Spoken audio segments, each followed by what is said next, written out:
Ya estamos ahí, Segunda de Corintios, capítulo 1. El día de hoy vamos a comenzar esta nueva carta y decidimos entrar así directo, sin hacer ninguna. Normalmente cuando terminamos un libro de la Biblia hacemos una serie especial o algo así, pero no quisimos perder el impulso y el contexto que tenemos de Primera de Corintios. Así que pues vamos a orar para comenzar nuestro tiempo en la palabra. Señor, gracias por este día, gracias porque nos permites continuar estudiando tu palabra. Sabemos que tu palabra es verdad y que en ella nosotros somos santificados, Señor. Abre nuestro corazón para que podamos recibirla como lo que es, Señor, tu verdad, este martillo que quebranta la piedra, esta agua que puede lavarnos, y que de esa manera tú seas exaltado. En el nombre de Jesucristo, Señor. Amén. Corintios. Déjame hacer un contexto un poco de la relación que Pablo ha tenido con esta iglesia. Corinto era una ciudad en la parte sur, más o menos central de lo que es la península griega. Y era una ciudad complicada, era una ciudad muy inmoral, tenía dos puertos. Uno quedaba a un lado y el otro justamente al otro lado, y por eso era apreciada esta ciudad, había mucho comercio y era una ciudad bastante inmoral. Pablo había fundado esa iglesia en su segundo viaje misionero, después de haber estado en Atenas. Y déjame ponerte un poquito la historia de cómo llegamos a Segunda de Corintios. Después de fundar esta iglesia, se queda Pablo un buen tiempo con ellos, luego continúa su viaje misionero y hay una serie de correspondencias. No han quedado escritas esas cartas, no han quedado para nosotros, para el registro, pero sabemos que hay correspondencia entre Pablo y los corintios. Y en Primera de Corintios notamos que Pablo les dice cómo les escribí, y entonces hay algo que Pablo ya les había escrito. Pero estando probablemente en Éfeso, llega una carta de los corintios con una familia en la que le informan a Pablo que hay problemas en la iglesia, que hay divisiones, que hay inmoralidad, que hay todo este tipo de cosas que ya vimos en la primera carta a los corintios, porque en respuesta a esto que él recibe, él escribe Primera de Corintios y también contesta algunas dudas que ellos tenían. Después de Primera de Corintios, Pablo va a Corinto. En Primera de Corintios él había dicho que quería ir a visitarlos para estar un buen rato con ellos, pero en algún momento se entera que las cosas están mal en la iglesia, que hay una división cada vez más fuerte, que se han metido a la iglesia personas a los que en Segunda de Corintios él les va a llamar unos superapóstoles, con un tono burlón. Personas que despreciaban a Pablo, que decían, Pablo en cartas se pone como loco y así medio fuerte, pero en persona tú lo ves, es una cosita así, medio narigón, como que no tiene importancia. Lo desprecian en su carácter, lo desprecian en su físico, lo desprecian en su doctrina, lo desprecian como fundador de la iglesia. Estos superapóstoles estaban presentándose a sí mismos. Pablo no estudió como nosotros estudiamos. Él no habla como, no tiene voz de apóstol como nosotros. Entonces, Pablo, viendo esa situación, va a Corinto para tratar de resolver esto. Pero las cosas salen mal. Aparentemente hay una persona en particular que ha estado con este conflicto y que se pone casi al tú por tú con Pablo, y Pablo, para evitar mayor problema, decide irse de Corinto. Es una visita muy rápida. El pastor Lenin decía, es la visita de rápido y furioso de Pablo, porque llega, trata de resolver, este hombre se pone así como muy agresivo y Pablo decide irse, y la iglesia queda así toda como pues extrañada por lo que está sucediendo. Luego, desde Macedonia, Pablo escribe una siguiente carta que él le va a llamar la carta severa. Es una carta muy dura, una carta que es tan dura que Pablo mismo va a decir, cuando la mandé híjole, luego pensé, a lo mejor fui muy duro con ustedes, pero bueno, ya había ido la carta. Tiempo después, Tito regresa con Pablo y le dice, ¿qué crees, Pablo? La carta que les escribiste, la recibieron bien. Se arrepintieron, se dieron cuenta de las cosas y están ahora con una disposición mucho mayor a escucharte. Entonces Pablo escribe 2 de Corintios, que como te darás cuenta, pues no es la segunda carta, hay como un montón de cartas antes, pero es de las que nos quedan la segunda. Y es en ese contexto. Acaba de enviar la carta, esta severa, se han arrepentido y entonces Pablo va a escribir esta carta haciendo básicamente 3 cosas. La primera tiene que ver con la defensa de su ministerio. La segunda tiene que ver con animarles a tomar esta ofrenda que ya le habían prometido hacerla, pero que todavía no la habían hecho. ¿Te acuerdas? Una ofrenda para llevar a los santos de Jerusalén. Esta carta está escrita casi un año después y todavía no habían hecho esta ofrenda para enviar a Jerusalén. Y en tercer lugar, para darles algunas aclaraciones finales. Entonces, son los 3 temas que Pablo va a tomar. 1, la defensa de su ministerio. Pablo va a mostrar que él en verdad es apóstol.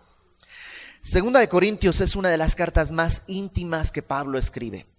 Ni siquiera en las cartas personales como Filemón, que es una carta muy personal, ni siquiera en esa carta Pablo abre su corazón tanto como en 2 de Corintios.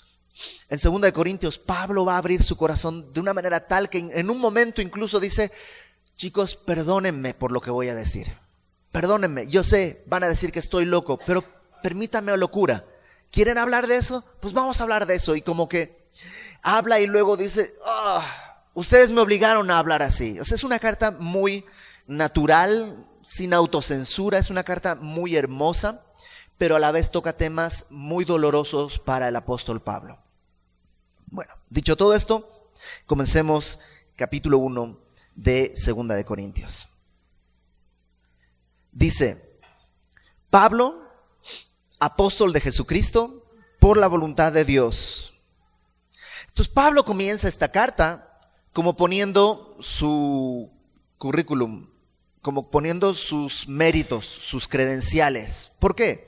Porque esta iglesia lo está desconociendo. Esta iglesia está diciendo, Pablo no es nadie. Entonces Pablo dice, no. Yo soy apóstol de Jesucristo. ¿Qué es un apóstol? Un apóstol es un embajador. Es alguien enviado con una función especial. Y Pablo, él dice que él es un enviado directo de Jesucristo. Lo hemos dicho antes, pero nunca está de más repetirlo, nunca está de más repetirlo. Dios tiene un apóstol, Cristo. Hebreos, la carta a los Hebreos menciona que Jesús es el apóstol del Padre, el enviado de Dios a nosotros. Jesucristo tuvo 12 apóstoles, personas que él discipuló personalmente y comisionó antes de ascender al cielo. Son los 12 apóstoles. En ese sentido, no hay más que 12. Son 12 apóstoles que establecieron la doctrina, que tenían una autoridad especial dada por nuestro Señor Jesucristo.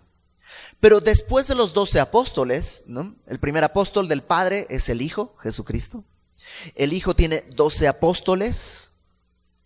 Y después de esos 12 apóstoles, hay apóstoles que podríamos llamarle apóstoles de la iglesia o apóstoles del Espíritu Santo. Es decir, que el Espíritu Santo y la iglesia envían. Estos enviados no tienen la misma categoría que tenían los 12 primeros apóstoles.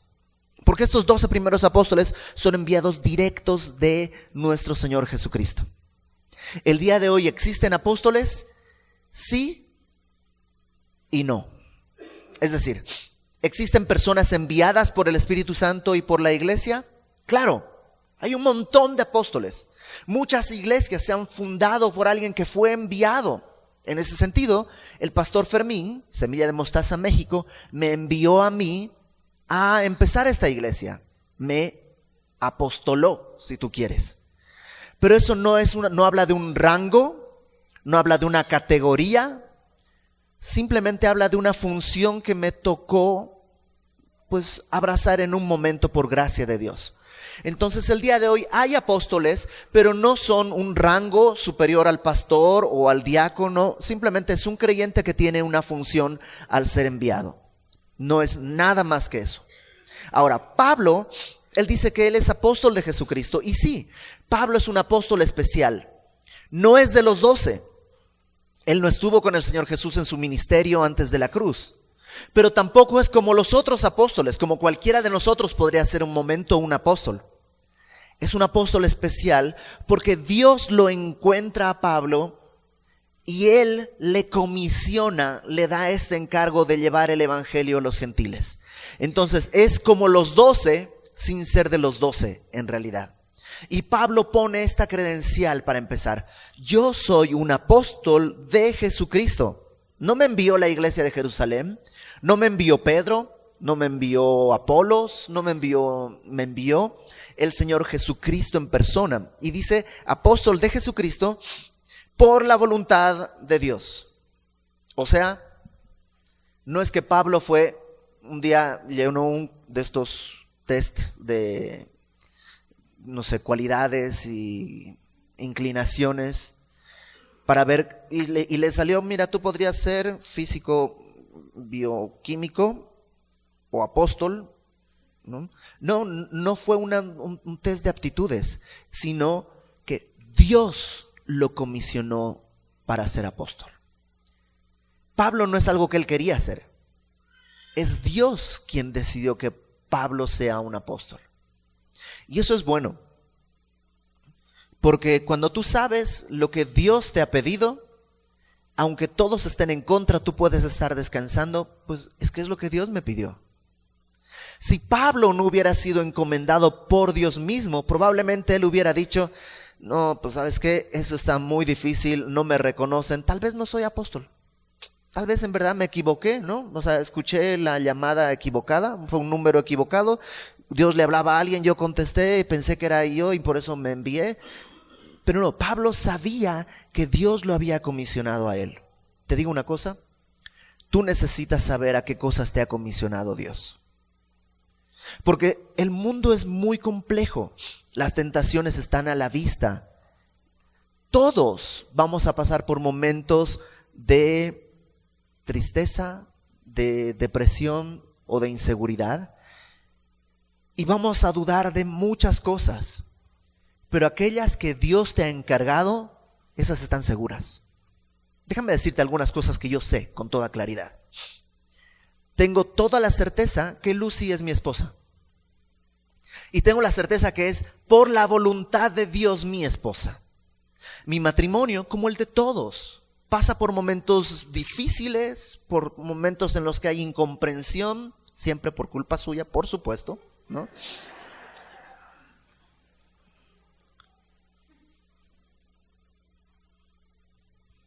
Y hay momentos en que en el matrimonio uno puede empezar a dudar: ¿hicimos lo correcto?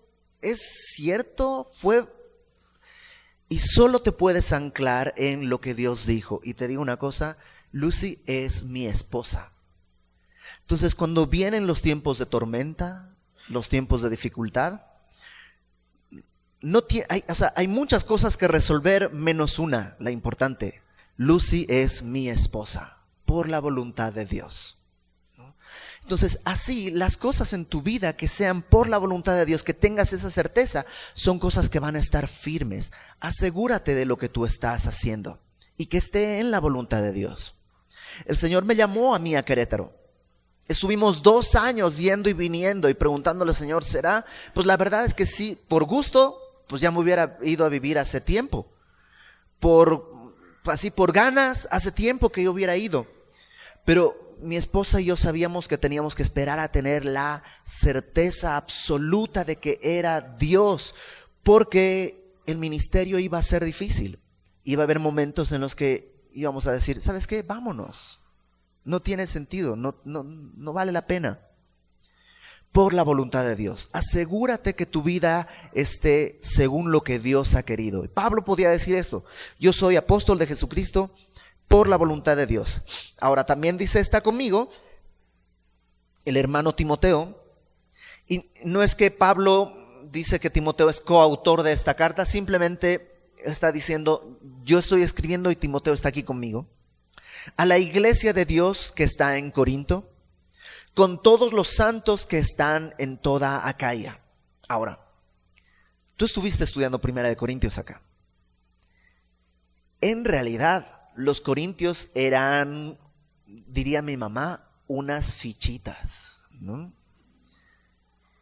Pero para Dios son santos.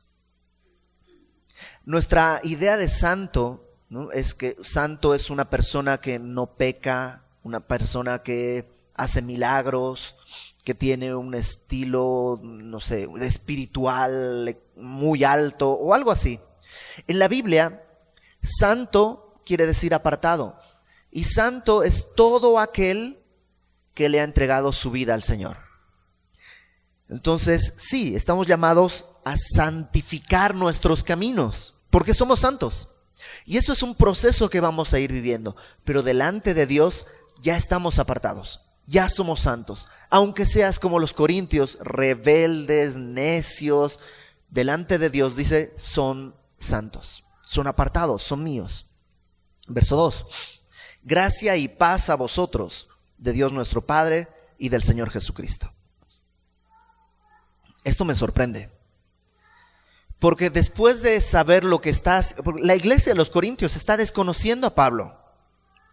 Pablo había ido desde Jerusalén y no va en avión o algo así, va caminando, a veces en caballo tal vez, a veces en alguna carreta, a veces en barco, pero es un viaje largo desde Jerusalén hasta Corinto para fundar la iglesia. Luego se va y tiene que regresar porque hay problemas. Lo desprecian y se va y envía cartas. O sea, Pablo está preocupado por la iglesia y la iglesia no hace nada más que rechazarlo y golpearlo y lastimarlo. Si yo fuera Pablo, hubiera dicho, pues desgracia y guerra a ustedes, corintios. Pero Pablo les dice, gracia y paz a vosotros. ¿Qué corazón el de Pablo? Sabe que los problemas de los corintios requieren de esas dos cosas, gracia y paz. La gracia es este favor inmerecido de Dios, el favor que Dios otorga, porque Dios es bueno, no porque nosotros seamos buenos. Dios otorga este favor, esta gracia, y en esa gracia nosotros encontramos la paz con Dios. Y siempre van a ir en ese orden. Todas las cartas de Pablo van en ese orden, gracia y paz, porque no puede haber paz si no hemos recibido la gracia de Dios. Entonces Pablo hace este saludo y comienza en el versículo 3 diciendo, bendito sea el Dios y Padre de nuestro Señor Jesucristo, Padre de misericordias y Dios de toda consolación.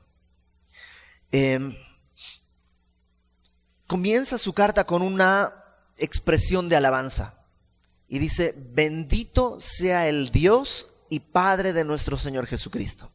Y lo describe así, a Dios Padre le dice, nuestro Dios y Padre de nuestro Señor Jesucristo es bendito. Y fíjate, dice, Padre de misericordias, en plural. ¿Por qué? Porque no sé tú, pero yo necesito la misericordia de Dios cada día. Si fuera padre de misericordia, ya me la hubiera acabado. Pero es Padre de misericordias. Cada día, cada mañana, sus misericordias son nuevas. Y los corintios necesitaban entender la misericordia de Dios. Nadie cambia por temor, nadie cambia por culpa, nadie cambia por presión. El único cambio verdadero en la vida de cualquier persona viene de haber conocido la misericordia de Dios. Misericordia es no darte lo que mereces. Y Dios ha otorgado esa misericordia. Dice, Padre de misericordias y luego Dios de toda consolación. Y me encanta. No dice Dios de algunas consolaciones, sino de toda consolación. Y Pablo, en lo que vamos a ver el día de hoy, va a enfocarse en eso. Los corintios, así de rebeldes, necios, tontos, torpes, tercos, todo eso, necesitaban misericordia y consuelo. Déjame decirte algo el día de hoy. Tal vez el año pasado fue difícil. Hubo problemas, dificultades. Tal vez las cosas no salieron como debían o como tú querías. Tal vez pecaste. Bueno, tienes un Dios que es Padre de misericordias. Y tienes un Dios que es Dios de toda consolación. Y quiere que el día de hoy tú entiendas esas dos cosas. Que Él tiene para ti misericordia y consuelo. ¿Cómo? Porque yo necesito esas dos cosas. Bueno, sigamos leyendo. Dice el verso 4. El cual, Dios, ¿no?, nos consuela en todas nuestras tribulaciones, para que podamos también nosotros consolar a los que están en cualquier tribulación, por medio de la consolación con que nosotros somos consolados por Dios. Ok, Pablo es un hombre que ha vivido un montón de problemas. Lo apedrearon, lo golpearon, lo despreciaron. Ha vivido muchas cosas, pero él lo que dice es que Dios nos consuela en nuestras tribulaciones. El consuelo que Dios nos da en nuestros problemas tiene un propósito. ¿Cuál es el propósito? Para que podamos también nosotros consolar a los que están en cualquier tribulación. Digámoslo así. La consolación que Dios me da a mí no es para que yo me sienta bien. Es para que yo tenga algo que otorgar a alguien que vive en problemas. Ahora, déjame ponerlo de esta manera. Todos en el planeta Tierra vamos a tener tribulaciones. Todos. Creyentes e incrédulos.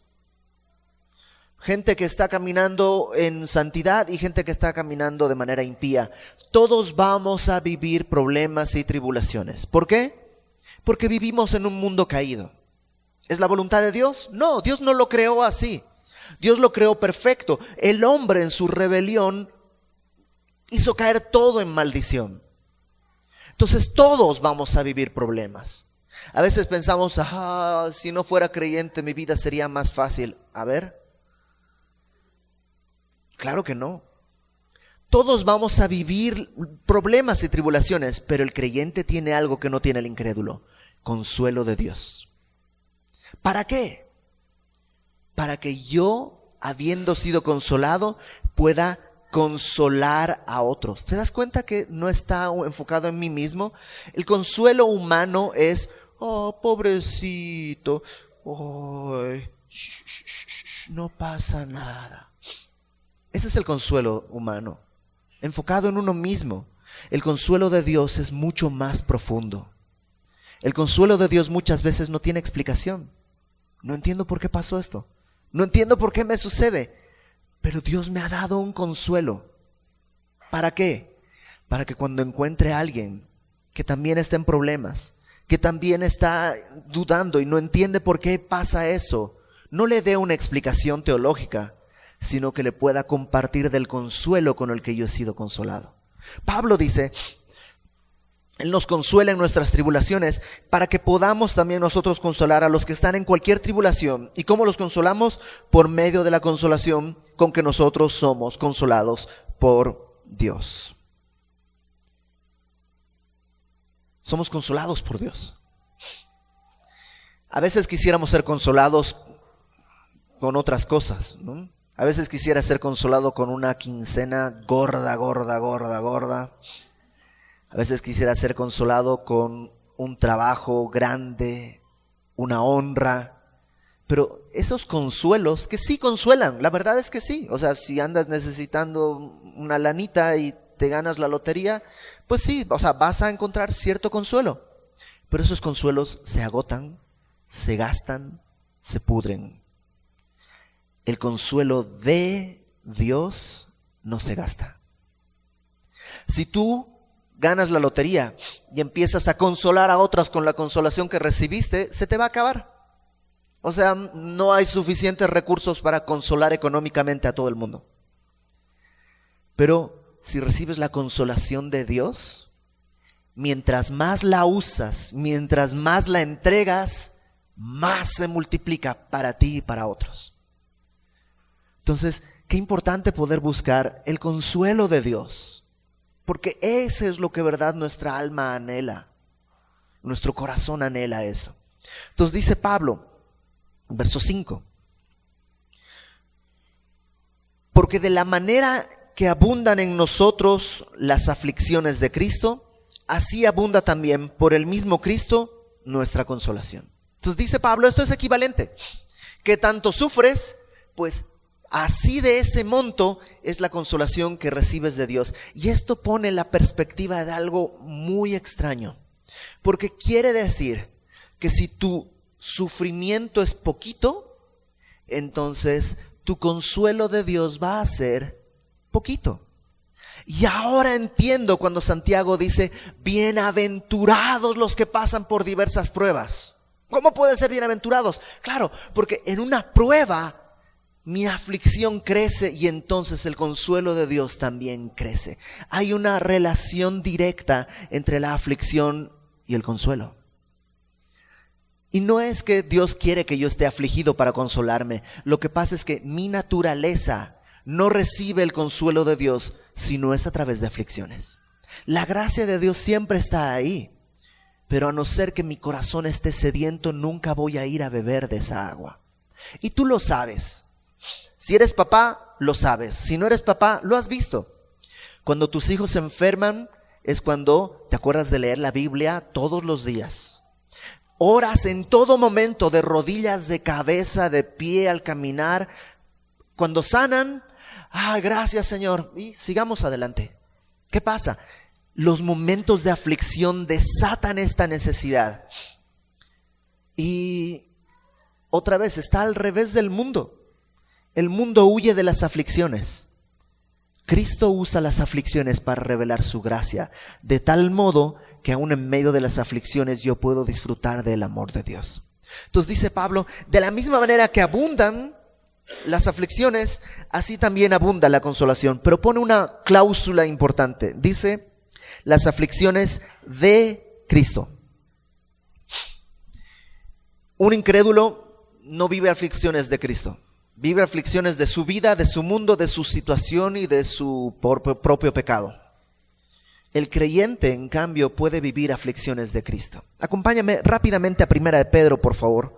Primera de Pedro, capítulo 4. Primera de Pedro, en el capítulo 4, versículo 14.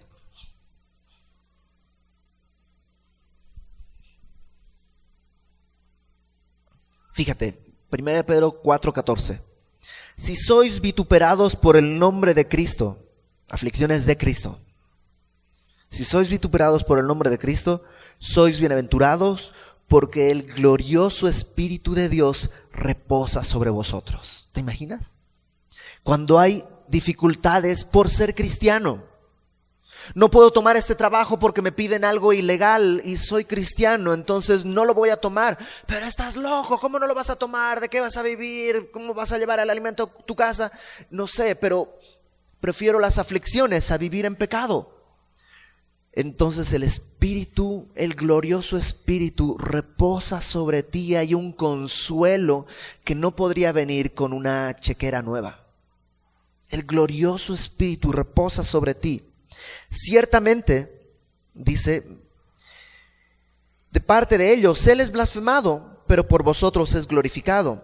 Así que ninguno de vosotros padezca como homicida, o ladrón, o malhechor, o por entremeterse en lo ajeno.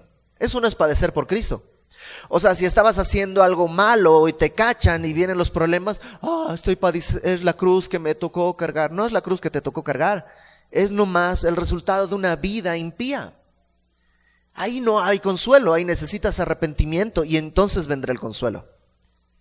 Pero dice Pedro, no padezcan por eso. Verso 16, pero si alguno padece como cristiano, no se avergüence, sino glorifique a Dios por ello.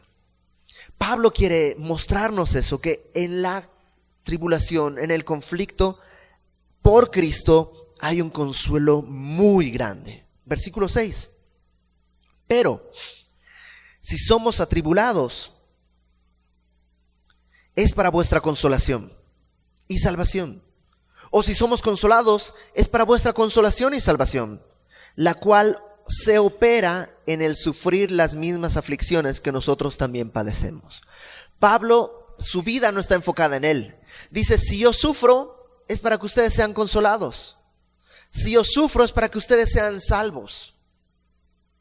Su enfoque está en otros, no en sí mismo. Porque si se enfoca en sí mismo, no tiene sentido su sufrimiento. Se enfoca en otros y entonces dice que esta salvación, este consuelo, opera, en el verso 6 dice, opera en el sufrir las mismas aflicciones que nosotros también padecemos. Eso está... Es que el mundo está tan chueco que cuando Dios nos muestra lo que está derecho nos parece completamente una locura. ¿Cómo el consuelo puede operar en el sufrir? Pero es así. El servir a otros siempre va a implicar sufrimiento. Pero ese sufrimiento por servir a otros siempre lleva al consuelo. Siempre lleva al consuelo. Entonces dice Pablo para terminar esta parte: nuestra esperanza respecto de vosotros es firme, pues sabemos que así como sois compañeros en las aflicciones, también lo sois en la consolación. Pablo sabe que los corintios también están pasando problemas. Y él dice, qué bueno, somos compañeros en las aflicciones, también somos compañeros en la consolación. Verso 8. Porque hermanos, no queremos que ignoréis acerca de nuestra tribulación que nos sobrevino en Asia, pues fuimos abrumados sobremanera, más allá de nuestras fuerzas, de tal modo que aún perdimos la esperanza de conservar la vida.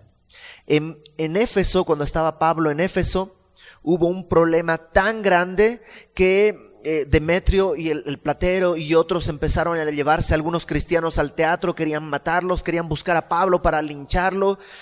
Tan así que autoridades de Éfeso le dicen a Pablo, no te aparezcas porque esto está muy feo. Y Pablo dice, temí tanto hasta el punto de temer por mi propia vida.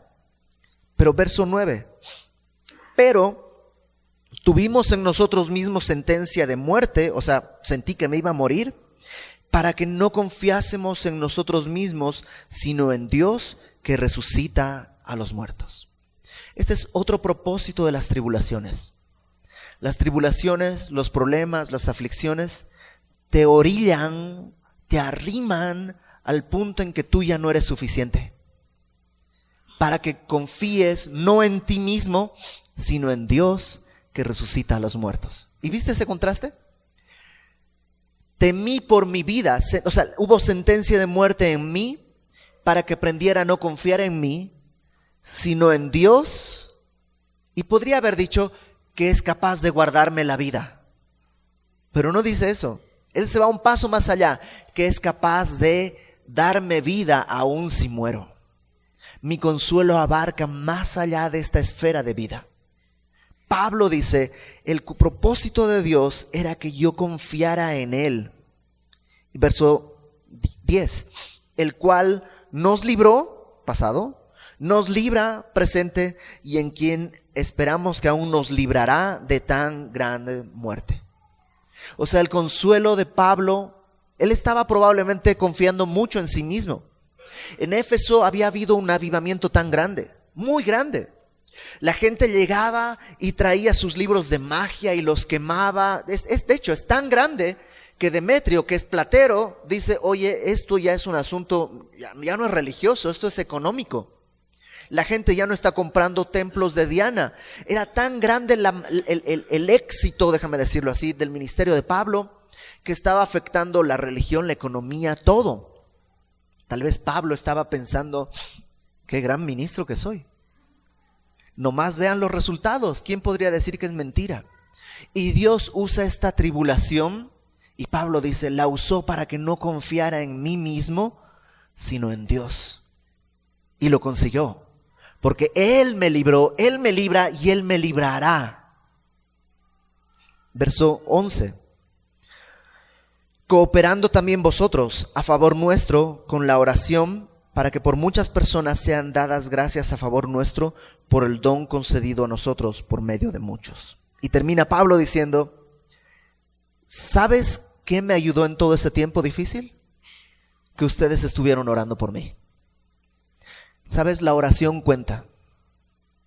Las aflicciones también sirven desde dos puntos de vista.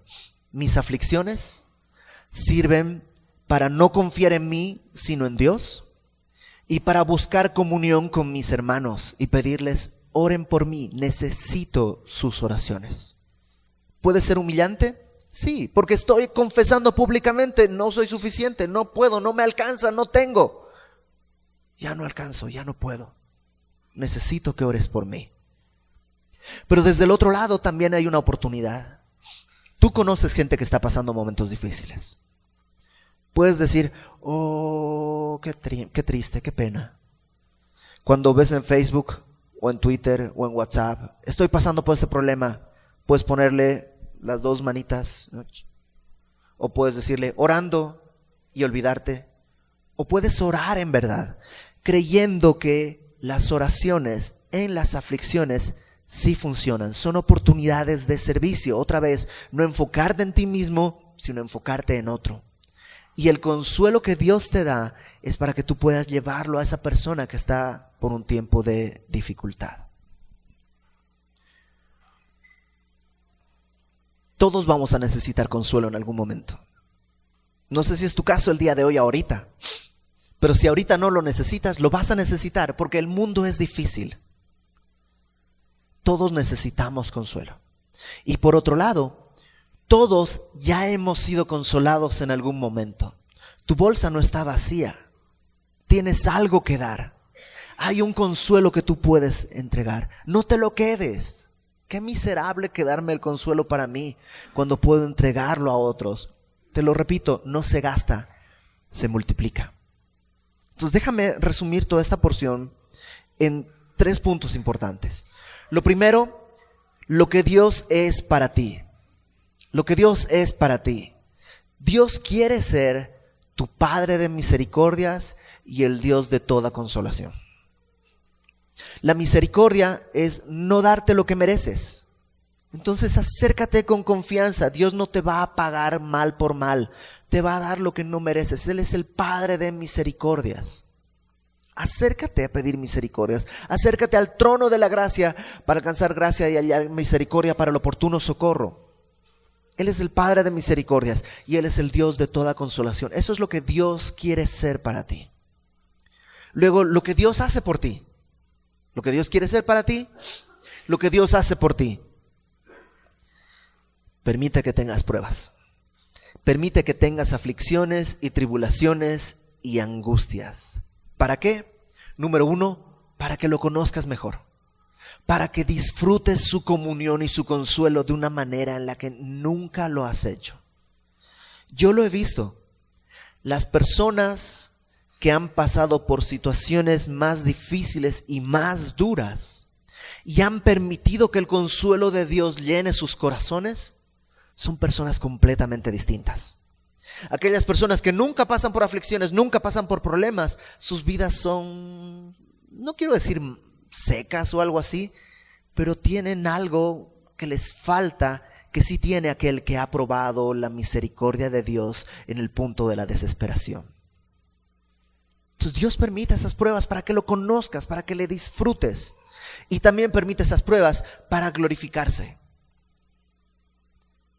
Cuando el mundo te ve que andas en tu Lamborghini con tu camisa, no sé qué marca es buena, pero una marca chida,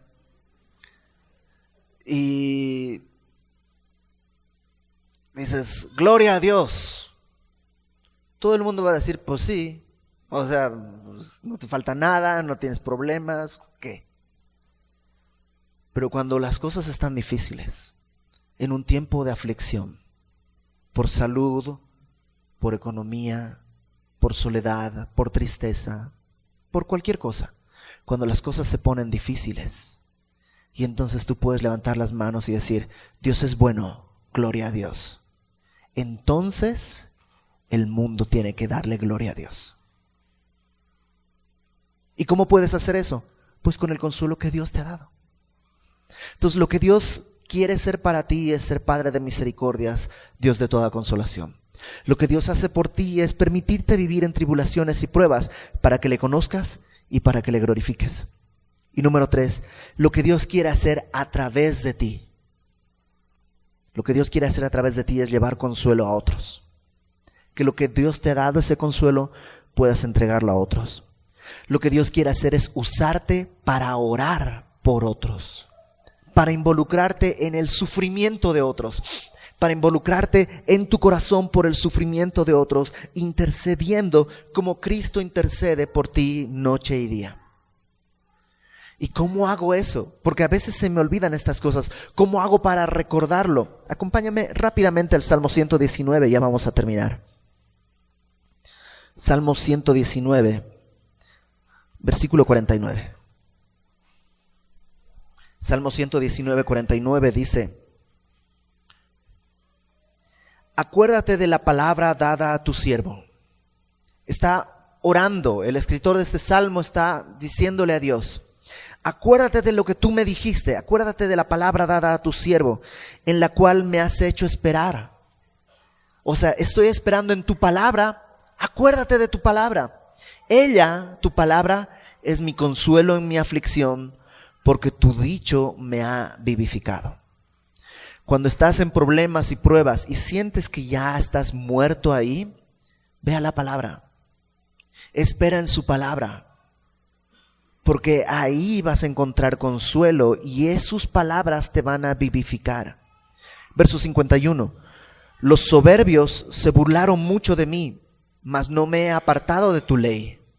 Sí, los soberbios te van a decir: ay, tú con tu biblita todavía sigues ahí, ¿cuándo vas a aprender que eso no es nada?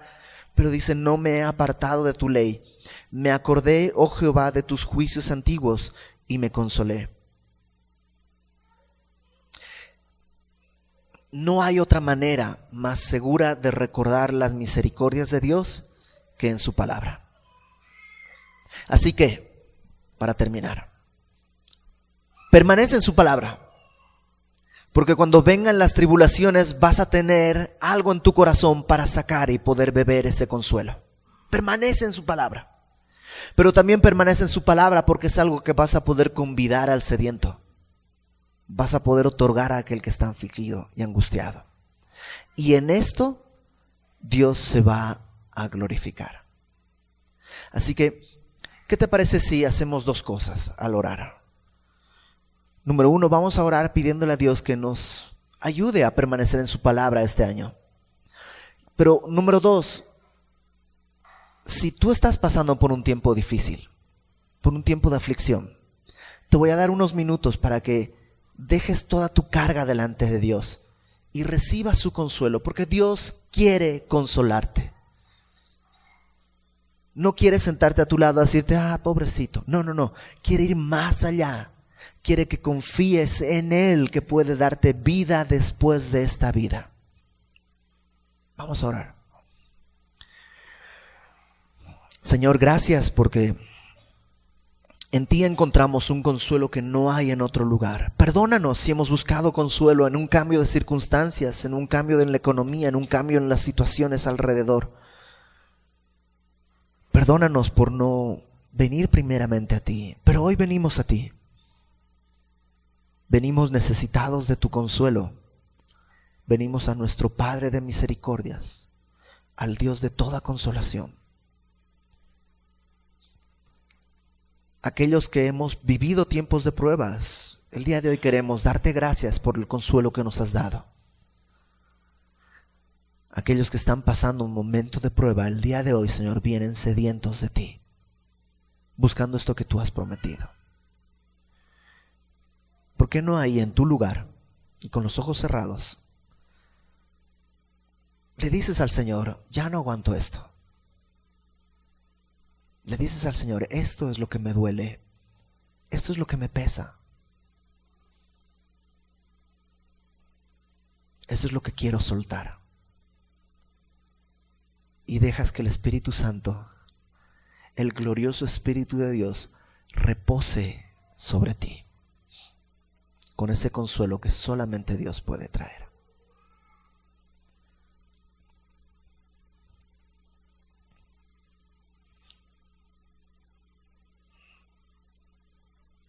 Señor, delante de ti nuestros problemas son tan chiquitos, tan insignificantes, pero tú te acuerdas que somos polvo. Yo te ruego que tu Espíritu repose sobre nosotros,